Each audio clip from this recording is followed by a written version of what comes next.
भक्तों के लिए वो भगवान हैं, योगियों के लिए वो परमात्मा हैं और ज्ञानियों के लिए वही परब्रह्म है।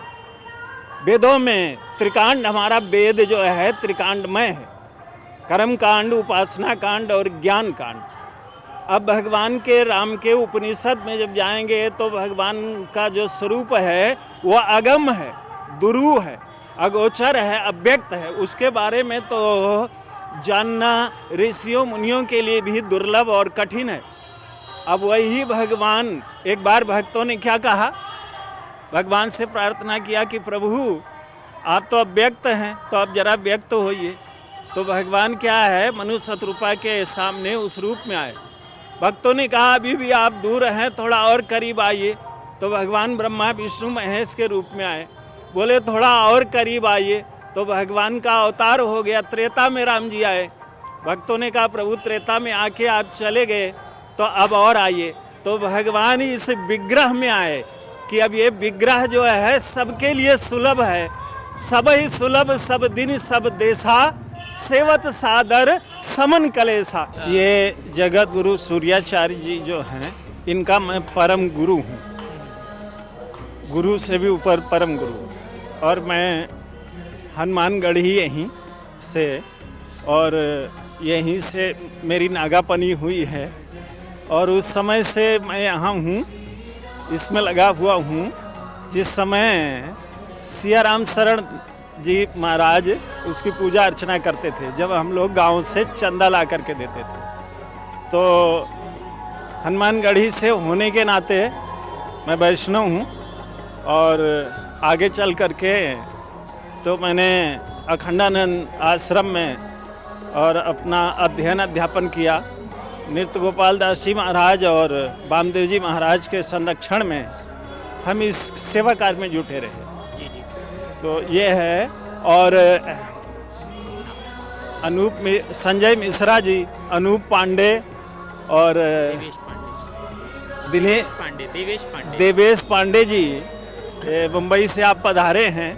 और ये तिलक चैनल, तिलक पत्रिका आपका जो चैनल है, इसके माध्यम से तो हम आपका यहाँ पर बहुत दिल से स्वागत करते हैं और वंदन अभिनंदन के साथ आपके लिए और आपके चैनल के लिए ढेर सारी शुभकामना व्यक्त करते हैं। इस समय जो वर्तमान समय है, ये हमारे आनंद की सीमा से बाहर का समय है। हमारा रोम रोम आह्लादित है, हमारा चित्त जो है भाव से भरा हुआ है। हमारी बुद्धि में राम के अतिरिक्त कोई छवि नहीं आ रही है। हमारे मन में पूरा अयोध्या नहीं, पूरा ब्रह्मांड राममय हो चुका है। तो ऐसे में कण कण में, क्षण क्षण में सिर्फ एक ही एक चीज़ गूंज रही है और वो है बस राम जी राम जी राम जी राम जी। तो ये जो भगवान, देखिए भगवान का जो स्वरूप है ना, तो भगवान का स्वरूप 4 स्तर पर है। एक स्तर पर है जो वेदों के लिए, वेद के लिए, वेद माने ज्ञान, जो ज्ञान के लिए अगम्य है, माने ज्ञान स्वरूप है, भगवान आनंद स्वरूप है। और उस स्वरूप को मनु शतरूपा ने एक पैर पर खड़े होकर के बरसों साधना तपस्या किया, तो उनके तप से प्रभावित हो करके और ब्रह्मा जी, शंकर जी ये बहुत बार आए। विद्या हरिहर तब देख अपारा, मन समीप आए बहुबारा, परम धीर नहीं चलें चलाए, मांग मांग बहुभात लुभाए। तब आकाशवाणी हुई और ऐसी आकाशवाणी हुई कि गगन सुहावन मृतक जियावन गिरा सुहाई। मृतक जियावन माने मरे हुए को जो जिंदा कर दे, ऐसी वाणी आई। मृतक जियावन गिरा सुहाई, श्रवण रंध होए उर जब आई। तो हिष्ट पुष्ट तन भय सुहाए, मानो अभय भवंते आए। और तब कहा कि मैं आपसे क्या मांगू, मुनि महेश मन मानस हंसा। जो मुनियों के मन के लिए और शिव जी के हृदय के जो उस हृदय रूपी मानसरोवर के जो हंस हैं, और जिसको अगम निगम जेहि करे प्रशंसा, देखें सो हम रूप भारी लोचन, कृपा करो प्रणतारत मोचन। वो पहला सीताराम जी का प्रादुर्भाव हुआ। और वो सीताराम जी जिनको गोस्वामी जी ने लिखा है, यन माया बसवर्त विसखलम ब्रह्मादि देवासुरा यह सत्वाद मृषई भाति, जो झूठा होते हुए भी सत्यवत प्रतीत हो रहा है, जिसकी सत्ता से असत भी सत प्रतीत हो रहा है, ऐसे उनको क्या कहते हैं कि जिसको यन माया बसवर्त विसखलम ब्रह्माद देवासुरा यह सत्वाद मृषई भात सकलम रजो यथा हे ब्रह्मा यद पाद पल्लमेक मेव पादम पल्लवकम एकम, जिसके एक चरण का आश्रय लिए बिना भवाम बोध स्थिति ईर्षावताम, इस भवसागर से कोई पार नहीं हो सकता। बंदे अहम तम शेष कारण परम राम आख्यम ईसम हरिम। आख्यम माने उनको कहते हैं क्या? राम। उनको राम कहते हैं कि जिनके चरण के आश्रय लिए बिना कोई इस अपार भवसागर से पार नहीं उतर सकता है। तो वो जो राम हैं, जिनके लिए जो रम धातु से बना है, उसको रमनते यज्ञो अस्मिन स रामा, जिसमें योगी रमण करते हैं। राजा लोग अपना राजपाट छोड़ करके, जिनके लिए योगी सन्यासी अपने शरीर में भस्म लगाते हैं, जिनके लिए जो रागी हैं वो अनुरागी हो जाते हैं, और जो बैरागी हैं, जो ब्रह्म में विचरण करने वाले हैं। जनक जी ने देखा जब राम जी को, तो रहे कहावत परम विरागी, परम बैरागी का, लेकिन उनको देख करके और उनका धैर्य भग जाता है सीताराम जी को। हम बहुत भाग्यशाली हैं, हमारा जन्म यहीं हुआ और हमारा कर्म यहीं हुआ, और भगवान के चरणों से प्रेम भी मुझे हुआ और उनकी सेवा करने का सौभाग्य प्राप्त हुआ। तो उसके लिए हम समझते हैं कि हमारे से बड़ा भाग्यशाली कोई नहीं होगा। तो ये जो है कि ये जो क्षण है, और इस क्षण में क्योंकि राम अनंत अनंत गुण, राम अनंत है, इनका कोई अंत नहीं पा सकता। जो अनंत है वही राम है। राम अनंत अनंत गुण अमित कथा विस्तार, शून्य आश्चर्य न मानी हैं जिनके विमल विचार, उनके बारे में कोई आश्चर्य जैसा घट नहीं सकता है। भक्तों के लिए वो भगवान हैं, योगियों के लिए वो परमात्मा हैं, और ज्ञानियों के लिए वही परब्रह्म है। वेदों में त्रिकांड, हमारा वेद जो है त्रिकांडमय है, कर्म कांड, उपासना कांड और ज्ञान कांड। अब भगवान के राम के उपनिषद में जब जाएंगे तो भगवान का जो स्वरूप है वो अगम है, दुरू है, अगोचर है, अव्यक्त है। उसके बारे में तो जानना ऋषियों मुनियों के लिए भी दुर्लभ और कठिन है। अब वही भगवान, एक बार भक्तों ने क्या कहा, भगवान से प्रार्थना किया कि प्रभु आप तो अव्यक्त हैं, तो अब जरा व्यक्त होइए। तो भगवान क्या है, मनुष्य शत्रुपा के सामने उस रूप में आए। भक्तों ने कहा अभी भी आप दूर हैं, थोड़ा और करीब आइए। तो भगवान ब्रह्मा विष्णु महेश के रूप में आए, बोले थोड़ा और करीब आइए। तो भगवान का अवतार हो गया, त्रेता में राम जी आए। भक्तों ने कहा प्रभु त्रेता में आके आप चले गए, तो अब और आइए। तो भगवान इस विग्रह में आए कि अब ये विग्रह जो है सबके लिए सुलभ है।